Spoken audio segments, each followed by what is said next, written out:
అందరికీ నమస్కారం. ఇదొక న్యూమరలాజికల్ వీడియో.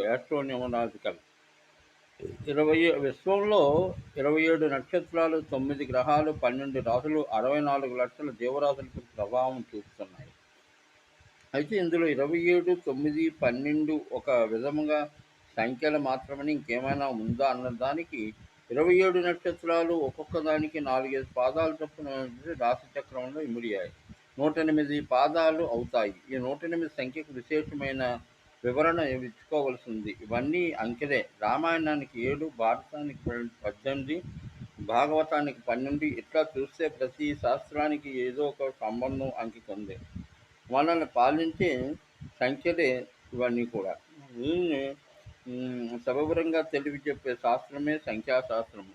అయితే ఈ సంఖ్యల్లో ప్రతి అంకెకు ఒక విషయము తెలియజేస్తుంది. ఉదాహరణకు 1 నాయకత్వాన్ని తెలియజేస్తుంది, 3 సృజనాత్మకతను తెలియజేస్తుంది.